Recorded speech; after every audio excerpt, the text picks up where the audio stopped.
다 같이 한번 읽어보겠습니다. 사랑을 실천하며 살라. 다시 한번 더요. 사랑을 실천하며 살라. 오늘은 2019년 마지막 주일입니다. 2000년대 밀레니엄 시대라 그래서 온 세상이 떠들썩하게 21세기를 시작한 건지 한 지가 엊그제 같은데 이제 며칠이 지나면 2020년이 됩니다. 세월이 왜 이렇게 빨리도 지나가는지 우리는 지난 몇 주 동안 성탄과 또 다시 오실 주님을 기다리고 사모하는 대림절 기간을 보내면서 그러면 우리는 어떻게 살 것인가 하는 이 질문을 가지고 예수님의 대답을 우리가 함께 보았습니다. 진정한 신앙인은 우리 스스로에게 항상 이 질문을 하며 살아야 된다 말씀을 드렸습니다. 우리가 열심히 일을 하고 돈을 벌고 성공하고 출세했다면 우리는 하나님께 물어야 합니다. 그러면 우리는 어떻게 살아야 합니까? 열심히 노력하고 기도해서 대학에 들어가고 취직을 하고 신장가를 갔다면 그것으로 끝나는 게 아니고 물어야 합니다. 하나님, 우리는 어떻게 살아야 합니까? 하나님께서 내게 건강을 주셔서 건강을 회복하고 이제 좀 살만하면 우리는 하나님께 물어야 합니다. 하나님, 우리는 어떻게 살아야 합니까? 우리에게 직장을 주시고 또 우리에게 직분을 주시고 우리에게 사명을 주시면 우리는 물어야 합니다. 하나님, 이 직분과 이 사명을 가지고 우리는 어떻게 살아야 합니까?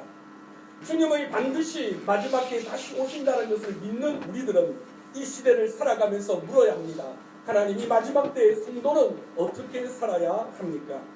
진정한 신앙인은 날마다 이 질문을 스스로에게 한번 진지하게 이렇게 한 해가 마무리가 될 때쯤이면 우리가 지금 잘 살고 있는지 잘 가고 있는지 진지하게 우리는 정말 어떻게 살아야 하는 것인가를 물어보아야 한다는 것입니다. 그리고 예수님께서는 이러한 우리의 진지한 질문에 대해서 마태복음 25장에서 세 가지 비유를 통해서 그 답을 우리에게 주시고 계십니다. 우리는 이미 그 가운데 두 가지 비유를 통해서 이 마지막 때 어떻게 살아야 하는가 지난 2주간에 걸쳐서 우리가 함께 말씀을 나누었습니다.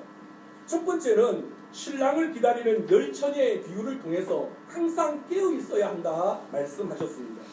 신랑이 언제 올지 모르기 때문에 주님이 언제 마지막 때 이 시간 우리에게 올지 모르기 때문에 정신을 바짝 차리고 쓸데없는 것에 마음 빼앗기고 쓸데없는 것에 빠져서 정신 못 차리고 그렇게 살지 말고 정신을 바짝 차리고 우리의 마음을 빼앗기지 아니하도록 분별력을 가지고 참된 믿음을 가지고 살아야 한다. 등만 가지고 있는 것이 아니라 그 안에 진짜 믿음을 가지고 내가 제대로 믿음을 가지고 있는지 제대로 신앙생활을 하고 있는지 이 마지막 때의 진정한 믿음을 가져야 한다 말씀을 드렸습니다. 그런가 하면 두 번째, 지난번 비유를 통해서 주인이 맡기고 간 달란트 비유를 통해서 이 마지막 때의 성도는 충성되이 살아야 한다 말씀을 드렸습니다.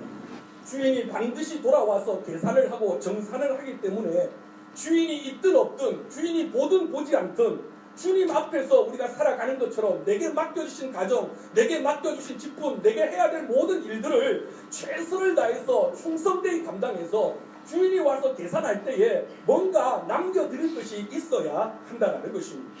그리고서 주님이 다시 오셔서 우리의 인생을 결산할 때에 충성되이 사는 사람들에게 잘했다 칭찬하시고 천국 잔치에 하나님의 영원한 잔치에 함께 들어가는 은혜와 축복을 누린다 말씀을 드렸습니다.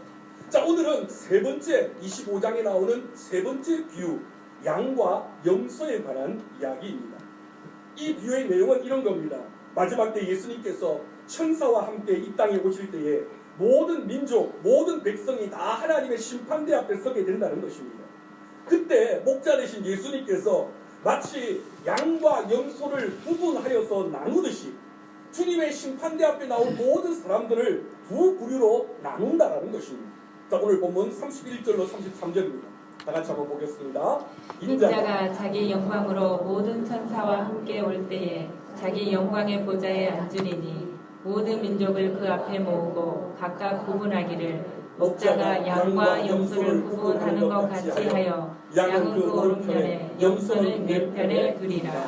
이렇게 모든 사람이 하나님의 심판대 앞에 서는데 그때에 양과 염소를 오른편 왼편 두 부류로 나누어 가지고 오른편에 양편에 있는 사람들에게 말씀하시기를 너희들은 축복받은 자들이다. 하나님의 나라 천국을 상속하게 해줄 것이다. 그렇게 칭찬하시고 왼편에 염소편에 있는 사람들을 향해서 그들에게 저주하시며 말씀하시되 마귀가 가게 될 영원한 지옥불에 가게 될 것이다.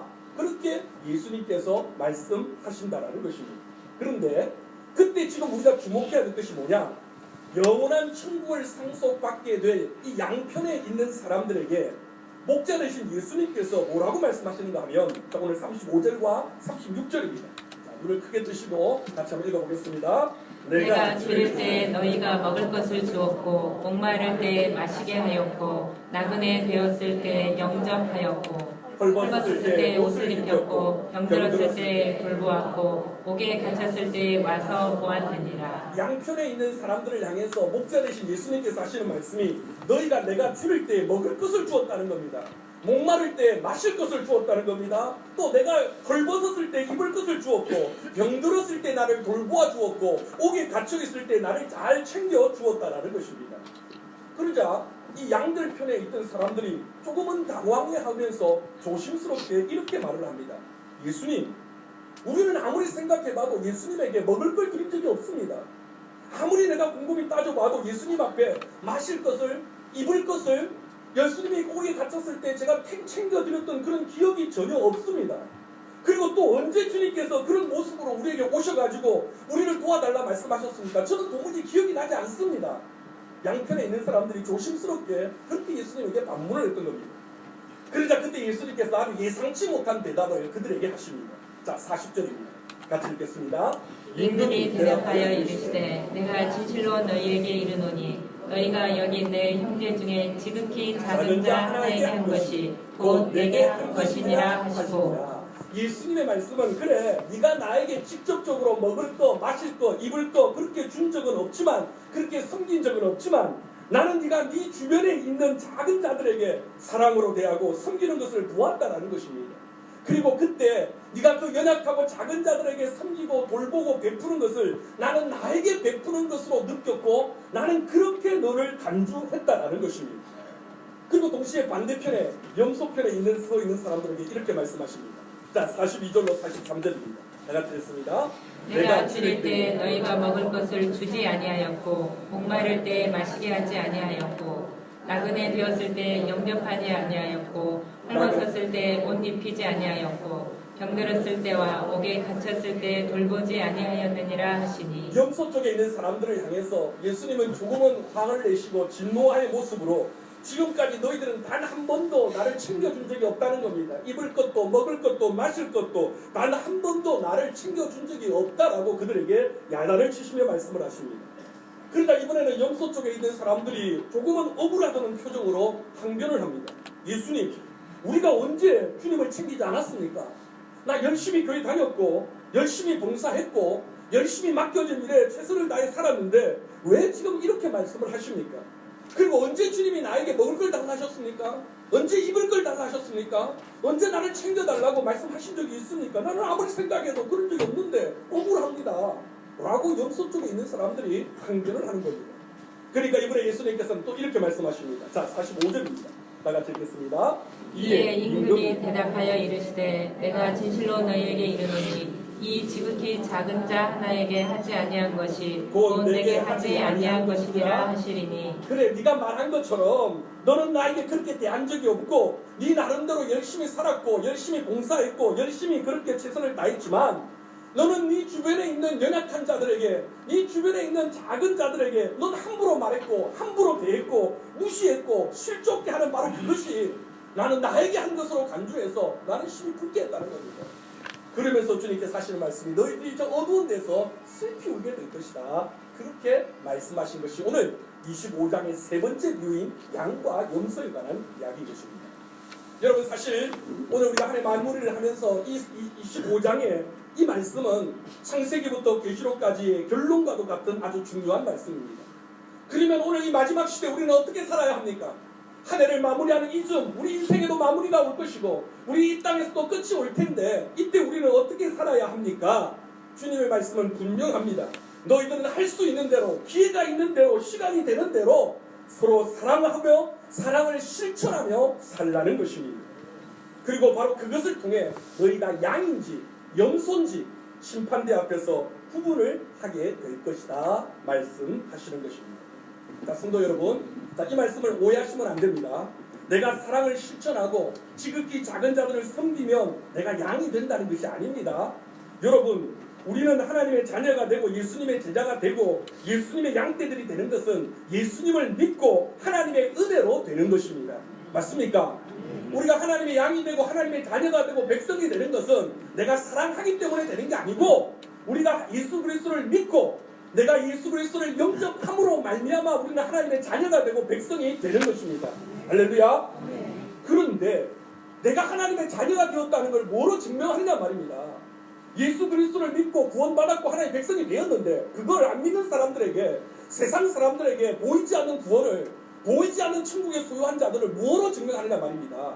오늘 주님이 하시는 이야기가 너희들이 정말 사랑하고 지극히 작은 자들을 섬기고 사랑할 때에 하나님께서는 너는 내 자식이구나, 넌 내 백성이구나, 그리고 세상 사람들이 볼 때도 너희들은 하나님의 자녀들이구나, 하나님의 백성들이구나 인정하게 된다는 것입니다. 오늘 우리는 본문의 비유를 통해서 아주 중요한 두 가지 교훈을 함께 나누고자 합니다. 첫 번째는요, 우리 한번 다 같이 따라 하시겠습니다. 하나님 보시기에 작고 천한 사람은 없습니다. 작고 천한 사람은 없습니다. 다시 한번 다 같이 읽겠습니다. 하나님 보시기에 작고 천한 사람은 없습니다. 여기서 말하는 작고 천하다는 것은 말 그대로 가난하고 병들고 약하고 어리고 심지어 죄를 지어서 감옥에 갇히고 그래서 세상 사람들이 생각하기에 저 사람은 별 볼 일 없는 사람이야, 저 사람은 별로 영향력이 없어, 저 사람하고 가까이 지내봐야 좋을 게 없어, 그렇게 무시하고 그렇게 함부로 대하고 함부로 이야기해야 할 수 있는 사람은 이 세상에 없다라는 것입니다. 우리가 보기에는 약하고 보잘것없고 또 우리가 함부로 무시해도 될 것 같아도 하나님의 앞에서는 하나님 보시기에는 누구도 약한 자들, 못난 자들, 무시할 자들, 함부로 대할 자들이 주님 앞에서는 없다라는 것입니다. 왜냐하면 주님 보시기에는 모두가 하나님의 창조물이고 하나님이 사랑하는 백성들이고 하나님이 구원하시고자 하는 사랑하는 자녀들이기 때문인 것입니다. 이게 아버지의 마음입니다. 이게 잃어버린 자녀를 향한 아버지의 마음인 것입니다. 여러분, 아버지의 마음. 여러분, 아버지의 마음이 어떤 것입니까? 누가 내 자식에게 잘해주면 꼭 나한테 잘해주는 것처럼 아버지는 기분이 좋습니다. 누가 내 자식에게 맛있는 걸 사주면 꼭 제가 대접을 받는 것처럼 참 고맙습니다. 누가 내 자식을 칭찬해주면 아버지는 꼭 내가 칭찬을 받는 것처럼 기분이 좋습니다. 근데 반대로 아무리 내 자식이 못나고 부족하고 잘못을 했다 할지라도 내 자식에게 함부로 말하고 함부로 대하고 내 자식을 무시하면 부모는 화가 납니다. 마치 나한테 그렇게 하는 것 같아서, 나를 무시하는 것 같아서 그 부모는 기분이 나쁜 것입니다. 그게 부모의 마음입니다. 또 그게 목사의 마음이기도 합니다. 누가 우리 교회 성도들을 칭찬해주고 어디 갔는데 배성교회 성도들이 참 분위기도 좋고 서로 사랑하고 배성교회 성도들은 모이면 감사하고 서로 칭찬하고 말씀을 잘 못 알아들으시는 것 같은데 한 해를 마무리하면서 해성교회 성도들은 어딜 가든지 참 얼굴이 밝고 말만 하면 서로 칭찬하고 예배 시간에들이 초롱초롱 떠가지고 얼마나 은혜를 받는가. 아니 밖에 있는 사람들이 그렇게 이야기하면 목사님 제가 기분이 좋을까요 안 좋을까요? 억수로 좋습니다. 허물나게 좋습니다. 진하게 좋습니다. 그런데 누가 해성교회 성도들을 무시하고 해성교회 사람들은 보면은 가짜야, 겉으로는 열심히 하는 것 같은데 하고 돌아다니는 거 보면 엉망이야. 아이 목사님 사람들은 어떻게 그렇게 교육시켰어요? 해성교회 사람들은 영 아니에요. 그렇게 만약에 제 앞에서 이야기하면 제가 가만두겠습니까? 가가지고 그냥 그게 목사의 마음이고 그게 아버지의 마음이고 그게 어머니의 마음 아닙니까? 여러분 어디 가가지고 누가 여러분의 담임 목사를 갖다가 여러분 칭찬하는 게 좋습니까? 함부로 말하고 무시하는 게 좋습니까? 듣고 계십니까 지금? 그게 부모의 마음이고 오늘 하나님 아버지의 마음이라는 것입니다. 비록 내 자녀가 조금 약하고 부족하고 보잘것없고 그렇다고 해서 세상 사람들이 내 자녀를 무시하고 함부로 대하고 함부로 이야기하는 걸 결코 하나님은 좋아하지 않는다는 것, 기뻐하지 않는다는 겁니다. 그래서 하나님께서는 아브라함을 믿음의 자녀로 처음 부르실 때 그에게 이렇게 약속을 하셨습니다. 창세기 12장 3절의 말씀, 상반절 말씀 다 같이 읽습니다. 너를 축복하는 자에게는 내가 복을 내리고 너를 저주하는 자에게는 내가 저주하리니. 이게 하나님 아버지의 마음입니다. 내가 너를 내 자녀로 내 백성으로 삼고 이제 출발하는데 누구라도 너를 함부로 대하고 누구라도 너를 욕하면 내가 가만 안 둔다. 그런데 누구라도 너희를 칭찬해주고 누구라도 너에게 잘해주고 너를 섬기면 내가 하늘의 만복으로 부어줄 것이다. 이게 하나님 아버지의 마음이고 우리가 믿는 우리 하나님의 뜻인 것입니다. 할렐루야. 그러므로 우리 기독교 신앙의 아주 중요한 핵심 가치는 이 세상의 모든 사람은 평등하다라는 것입니다. 그 사람이 어떤 위치에 있든 간에 그 사람이 어떤 상황에 놓여 있든지 간에 우리가 함부로 대할 수 있는 사람은 없다는 겁니다. 우리가 무시하거나 우리가 함부로 말하거나 우리가 하찮게 여길 수 있는 사람은 결코 없다라는 것입니다. 왜냐하면 다 하나님의 창조물이고 하나님께서 그들을 다 사랑하시고 다 귀하게 여기시기 때문인 것입니다. 성경을 보면 예수님도 하나님 아버지의 이 마음을 가지고 공생에 이 땅에 계실 때 모든 사람들이 찾아올 때 그들을 외면하지 아니하시고 피곤한데 힘든데 잠도 못 잤는데 찾아오는 자들을 하나도 외면하지 아니하시고 아버지의 마음으로 품고 고쳐주시고 치유하여 주셨던 것입니다. 어느 날 예수님께서 여리고성 마을을 찾아가셨습니다. 그리고 그곳에서 삭개오라는 한 사람을 만나게 됩니다. 그 삭개오는 그 마을에서 가장 욕먹는 사람이었습니다. 그 마을에 있는 사람들이 가장 싫어하는 사람이었습니다. 그런데 예수님께서 뽕나무 위에 올라가 있는 이 삭개오를 보시더니 내려오너라. 내가 오늘 너희 집에 가야겠다. 너희 집에 오늘도 구원이 말 것이다. 아니 그래서 삭개오와 같이 삭개오의 집으로 들어간 겁니다. 그걸 지켜보고 있던 사람들이 막 뒤에서 욕을 합니다. 야 예수님 대단한 줄 알았더니 별거 아니네. 예수님도 야 저 사람들하고 마찬가지로 참 별 볼 일 없는 사람이구나. 어떻게 저런 사람하고 어울리나. 저 집에 가면 맛있는 거 주나 보지. 저 집에 가면 뭐 좀 돈 좀 챙겨주나 보지. 야 예수님도 저런 사람들하고 어울리는구나. 사람들이 뒤에서 비난을 합니다. 막 욕을 합니다. 그때 예수님께서 그들을 향해서 이렇게 말씀하십니다. 자 누가복음 19장 9절입니다. 같이 읽겠습니다.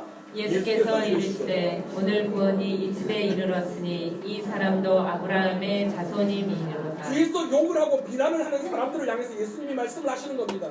이 사람을 욕하지 마십시오. 이 사람을 비난하지 마십시오. 이 사람도 하나님의 자녀요 아브라함의 자녀요 나의 자녀입니다. 욕하고 비난하고 뒤에서 험담하는 그들을 향해서 누구도 이 사람을 함부로 욕하지 마십시오. 누구도 이 사람에 대해서 함부로 이야기하지 마십시오. 여러분 이게 부모의 마음 아닙니까? 내 자녀들이 잘못을 하고 죄를 지었고 실수를 했다 할지라도 사람들이 돌을 들고 내 자녀를 욕하고 돌을 던져서 죽이려고 할 때 여러분 부모는 어떻게 합니까? 여러분 그 자리에 뛰어들어가서 내 자녀를 품고 내가 돌을 맞고 내가 욕을 먹으면서 차라리 나를 욕하십시오. 내 자녀를 죽이지 말고 내 자녀를 욕하지 말고 차라리 나를 욕하고 차라리 나에게 돌을 던지십시오. 그게 부모의 마음 아닙니까? 그리고 그게 오늘 주님의 마음이고 그것이 바로 하나님 아버지의 마음이라는 것입니다. 그러므로 여러분 오늘 이 마지막 때 우리는 어떻게 살아야 합니까? 우리가 이런 질문을 할 때 주님의 대답은 네가 어디를 가든 누구를 만나든지 그 사람을 대할 때마다 이 사람도 하나님의 자녀고 이 사람도 하나님의 백성이고 언젠가는 구원받을 하나님의 일꾼이다. 언젠가는 다시 돌아올 하나님의 백성이다. 그러니 내가 함부로 이야기할 수 없고 함부로 대할 수 없다. 늘 그런 마음으로 사람을 대하며 살라는 것입니다. 그게 오늘 양과 염소의 비유를 통해서 우리에게 주시는 첫 번째 가르침인 것입니다. 그런가 하면 두 번째 가르침은 따라합시다. 모든 사람에게 사랑을 실천하며 살아야 합니다. 사랑을 실천하며 살아야 합니다. 다시 한번 다 같이 읽겠습니다. 모든 사람에게 사랑을 실천하며 살아야 합니다. 마지막 때 주님이 다시 오셔서 양과 염소를 구분할 때 다 양인 줄 알았는데 나중에 보니까 그 안에 염소들이 끼어 있더라는 거예요. 다 구원받고 천국 가는 사람들인 줄 알았는데 마지막 때 보니까 섞여있는 가짜들이 있더라는 거예요. 그리고 주님께서 하시는 말씀이 마지막 때에 그 심판주 되는 주님께서 그걸 갈라놓을 때 가짜 가라지를 골라놓을 때에 너희들이 세상에서 돈을 얼마나 벌었느냐 그거 묻지 않는다는 거예요. 너희가 세상에서 얼마나 공부를 했느냐 그거 묻지 않는다는 거예요. 너희들이 세상에서 어떤 직분을 가지고 생활했느냐 그거 따지지 않는다라는 겁니다. 오늘 주님께서 양과 염소를 구분할 때에 너희들은 얼마나 세상에서 내가 준 위치에서 내가 주신 직분에서 내가 준 자리에서 얼마나 사랑하며 얼마나 그 사랑을 실천하며 살다가 왔느냐 주님은 그걸 물으신다라는 것입니다. 자 요한복음 13장 35절입니다. 다 같이 읽습니다. 너희가 서로 사랑하면 이로써 모든 사람이 너희가 내 제자인 줄 알리라. 여러분 다시 말씀드리지만 사랑한다고 구원받고 사랑한다고 하나님의 자녀가 되는 건 아닙니다. 여러분 구원은 하나님의 은혜로 받는 것이고 믿음으로 받는 것입니다. 그런데 내가 구원받았다 하나님의 자녀가 되었다 하나님의 백성이 되었다 그걸 뭐로 증명한다고요? 사랑하는 우리의 모습으로 원수까지 사랑하며 약한 자들을 돌보며 참으로 지극히 연약한 자들을 돌보고 챙기는 그 모습을 보면서 야 저 사람은 하나님의 자녀구나 정말 내 새끼구나 정말 하나님의 백성이구나. 여러분 우리가 살다 보면 자녀들을 볼 때 신기할 때가 있습니다. 여러분 자녀들이 나같이 똑같은 행동을 하고 어느 순간 지켜볼 때에 나처럼 내가 하는 행동을 따라하는 모습을 볼 때에 야 저거 내 자녀구나, 저거 내 아들이구나, 그런 걸 느낄 때가 있습니다. 언젠가 저희 집에 있는 아들 하나가 어릴 때 혼자 있다 보니까 늘 교회 주차장에서 여러분 야구공을 던지면서 혼자 벽치기를 하고 놀았거든요. 항상 벽치기를 하고 혼자 놀고, 그러다가 제가 설교 준비를 하다가 한번 뭐 하나 밖에 봤더니 이 한 5살 6살짜리가 혼자서 야구공을 갖고서 벽치기를 하고 막 노는 거예요. 그래 보면서 아이고 혼자라서 이렇게 심심하구나, 그렇게 외로워 보이는구나. 그런데 갑자기 저기서 우리 장로님 한 분이 딱 지나오는데 이 아들이요 갑자기 저 뒤에 차 뒤로 숨는 거예요. 그래서 내가 위에서 가만히 지켜보면서 장로님 오면 가서 인사를 하고 그렇게 반갑게 하면 용돈 줄 텐데 왜 인사를 안 하고 숨을까? 위에서 가만히 보니까 숨더라고 차 뒤로. 그래서 위에서 가만히 봤습니다. 그랬더니 이놈이요 또 장로님이 딱 거기를 지나가는 걸 보더니 차로 내더니 장로님이 딱 가고 나니까 또 나와가지고 또 열심히 던지는 거예요. 그걸 가만히 보면서 야 저거 내 새끼구나, 저거 나랑 참 비슷하다, 참 내성적이고 약간 소심하구나 하는 것을 보니까 그렇구나. 그걸 보면서 아 내 자식이구나, 우리가 종종 그런 걸 느낄 때가 있습니다. 하나님도 마찬가지라는 겁니다. 우리가 서로 사랑하고 작고 연약한 자들을 챙겨주고 돌보고 선을 행하는 그 모습을 보면서 하나님께서 너는 내 자녀구나, 너는 나랑 똑같구나, 내 마음과 어떻게 그렇게 똑같냐, 하나님께서 인정을 해 주신다라는 것입니다. 반대로 우리가 함부로 대하고 함부로 무시하고 우리가 일을 할 때마다 내가 함부로 하면 사단이 우리를 보면서 그래 넌 여전히 내 자식이구나, 네가 믿는 것 같은데 하나님의 자녀가 된 것 같은데 보니까 여전히 너는 내 영역 속에 있고 내 자녀구나, 사단이 그렇게 인정을 한다라는 것입니다. 사도 바울은 성경에 나오는 그 어떤 인물들보다 참 많은 은사와 능력을 경험했던 사람입니다. 그가 한번 기도하면 많은 사람들이 병자들이 고침을 받고 심지어 자기가 쓰던 손수건을 가지고 환자에게 얹으면 그 병이 낫는 만큼 대단한 사람이 바울이었습니다. 심지어 성경에는 바울은 삼층천에 갔다 왔다라고 이야기를 합니다. 여기서 말하는 삼층천은 천국을 의미하는 것입니다. 그러니까 바울은 천국을 갔다 왔다는 거예요. 천국을 봤다라는 거예요.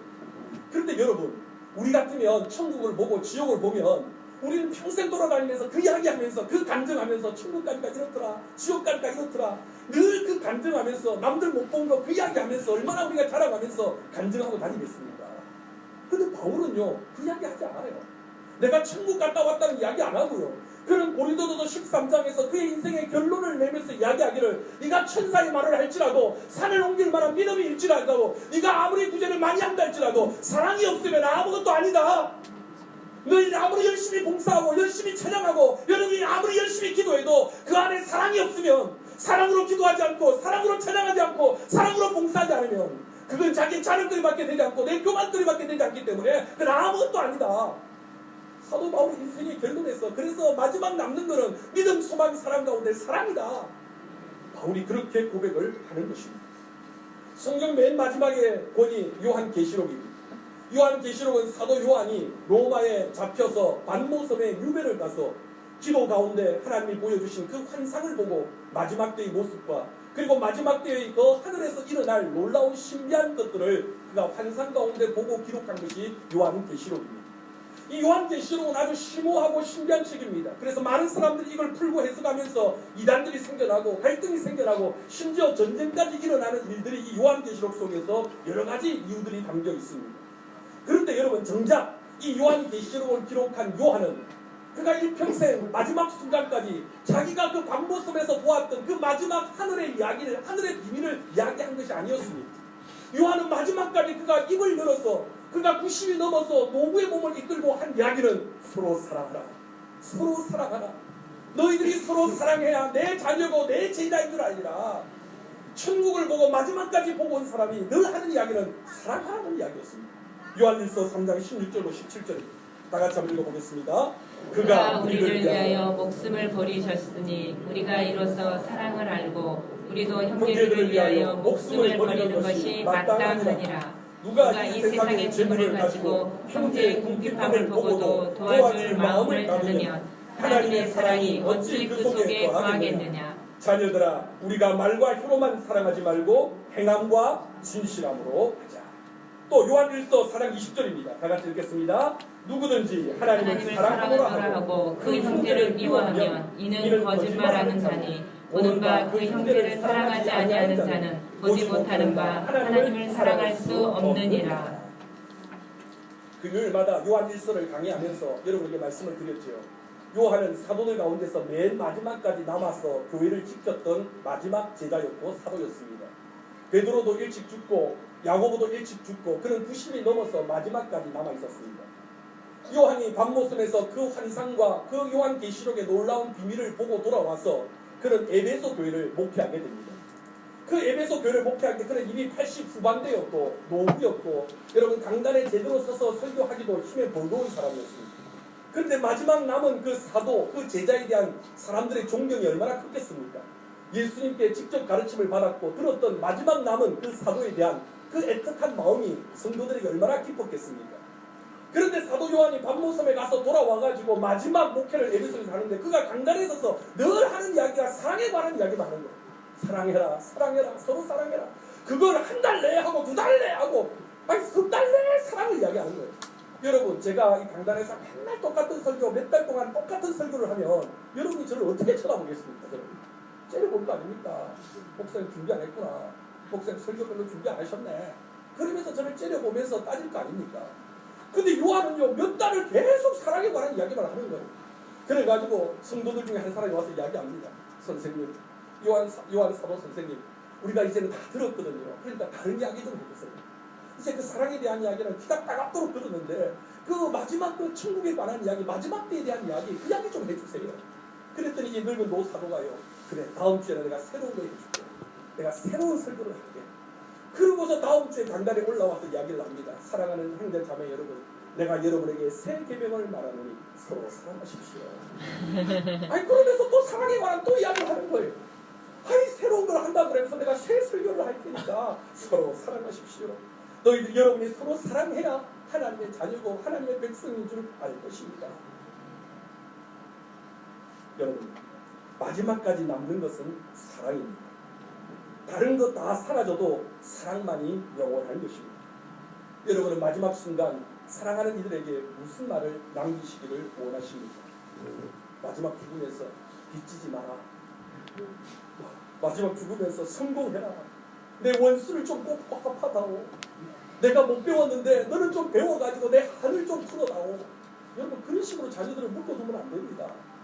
우리가 마지막 순간 해야 될 일은 사랑하는 아들아, 사랑하는 딸아, 내가 너희들을 정말 사랑했다. 사랑하는 여보 정말 사랑했어. 내 자녀들이 하나님을 사랑하고 형제들끼리 사랑하게 살았으면 좋겠어.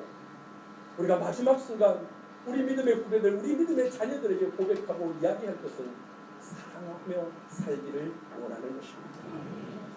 여러분 양과 염소가 어떻게 구분되는지 아십니까? 뭐 여러 가지 구분하는 방법이 있지만 두 양과 염소의 좀 차별 가운데 하나가 양들은 추우면 서로 모여서 잡니다. 추우면 그 밤에 모여가지고 살을 부딪히고 같이 달라붙어가지고 그렇게 추위를 이겨고 그 밤을 이겨냅니다. 염소들은 옆에 오면 들이받습니다. 내 영역을 침범하고 나를 건드린다 생각해가지고 내 옆에 오면 뿔로 염소들은 들이받습니다. 여러분은 양이십니까? 염소이십니까? 이 마지막 때 우리가 서로를 의지하고 서로를 위해 기도해주며 서로를 격려해주며 함께하는 양이십니까? 아니면 서로를 들이받으면서 내 자존심, 내 체면, 내 영역에 침범하지 못하도록 들이받는 염소이십니까? 우리는 한 해를 마무리하면서 지난 몇 주 동안 그러면 어떻게 살아야 합니까? 이 조금은 무겁고 조금은 진지한 이 질문을 가지고 몇 주 동안 말씀을 나누었습니다. 저는 이것이 성도의 삶이라고 생각합니다.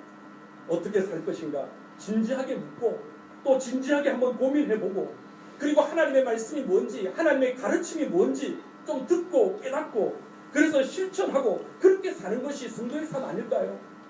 여러분 세상 사람들은 이런 고민 안 합니다. 세상 사람들은 이런 거 가지고 생각하지 않습니다. 그냥 되는 대로 살고 그냥 돈 버는 일에 그냥 먹고 사는 일에 급해가지고 정신없이 세상 사람들은 살아갑니다. 그러나 여러분 우리 성도들은 좀 달라야 되지 않겠습니까? 아무리 바빠도 우리가 아무리 정신이 없어도 이렇게 한 해를 마무리할 때쯤 되면 잠시 좀 가던 길을 멈추고 잠시 하던 일을 좀 멈추고 한 번쯤은 우리가 하나님께 물어야 되지 않겠습니까? 하나님, 우리가 어떻게 살아야 합니까? 남은 인생, 내게 남아진 시간들 내가 어떻게 하나님 살아야 합니까? 2020년도에는 우리가 어떻게 살아야 합니까? 그때 우리 주님이 하시는 말씀은 기회가 되는 대로, 너희들이 형편이 되는 대로 큰 일을 하려고 하는 것보다는 네 옆에 있는 사람들, 너와 함께하는 작은 자들에게 그리스도의 사랑을 실천하라. 서로를 위해 아껴주고 섬겨주며 살아라. 그렇게 우리에게 말씀하시는 것입니다. 저는 우리 교회에 이런 사랑을, 작은 사랑을 실천하며 살아가는 많은 분들을 알고 있습니다. 곳곳에서 들어가지는 않지만 한 번씩 제가 이렇게 선교 집회를 가거나 또 선교제를 갈 때마다 폐지를 팔아서 푼돈을 모아서 가지고 오셔서 목사님, 여보 가셔서 밥 한 그릇이라도 사고 주세요. 그리고 가져다 주시는 분도 계시고, 어렵고 힘든 상황과 형편 속에서도 작은 것 하나라도 서로 베풀려고 나누어 살아가려고 하는 우리 성도들을 볼 때마다 저는 감동이 되고 기쁨이 됩니다. 지난 금요일이었던가요? 어떤 우리 교회 성도는 아니지만 한 분이 또 이 감사 헌금을 올리면서 이런 내용의 글을 올렸습니다. 우리 교회는 아니신데 자주 우리 금요 기도에 오셔서 인도하시고 하는데, 올려드릴 예물은 적으나 이곳 해성교에서 주시는 은혜와 이곳에서 받는 그 도움이 너무 크기에 작은 것이지만 가난한 자들에게 롱패딩이라도 사드렸으면 좋겠다는 마음으로 올 겨울 주님의 사랑을 따뜻하게 나누고 싶어서 작은 것이지만 하나님 앞에 드립니다. 그러면서 100만 원의 헌금을 올려주셨습니다. 하나님께서 물으실 겁니다. 야, 네가 그때 사준 롱패딩 내가 잘 입었다. 그럴 때 그렇게 대답할 겁니다. 하나님, 저는 하나님께 롱패딩을 사드린 적이 없습니다. 하나님이 사달라고 해주신 것도 없었고 나는 하나님께 해드린 게 없습니다. 근데 주님은 그렇게 말씀하실 겁니다. 네가 그 가난한 자들에게 베풀고 너에게 그 연약한 자들을 돌보아주고 챙겨주고, 그것이 바로 나에게 한 것이고 내가 너를 받고 너무 기뻤다. 너무 즐거웠다. 말씀을 맺고 납니다. 우리 모두가 공감하듯 시간이 참 빨리 갑니다. 우리도 언젠가 불현듯 갑자기 생각보다 훨씬 더 빨리 주님 앞으로 갈 것입니다. 남은 우리 인생 어떻게 살아야 할까요? 마무리를 하면서 첫 번째는 정신을 차리고 살아야 합니다. 그리고 두 번째는 내게 주신 사명에 최선을 다하고 충성을 다해야 합니다. 주인이 오셔서 계산할 것이기 때문입니다. 그리고 마지막까지 서로 사랑하며 서로 그 사랑을 실천하며 살아가야 할 것입니다. 그것이 오늘 2019년 마지막 주일을 맞이하는 우리들에게 주시는 하나님의 음성이고 예수 그리스도의 음성입니다. 오늘 이 말씀을 마음판에 새기면서 실천하며 살아가는 우리 모든 성도들이 되시기를 주님의 이름으로 축원합니다. 우리 함께 기도합시다. 주신 말씀을 생각하시면서 오늘 이제 2019년 마지막 주일입니다. 한 해 동안 지켜주신 하나님께 감사합니다. 혹이라도 우리 안에서 아직도 남은 찌꺼기들, 죄악의 찌꺼기들, 미움의 찌꺼기들이 남아있다면 하나님 오늘 이 순전에서 십자가 앞에서 다 씻어내게 하여 주시고 오늘도 사랑을 실천하며 살아가는 우리가 되게 하여 주시옵소서.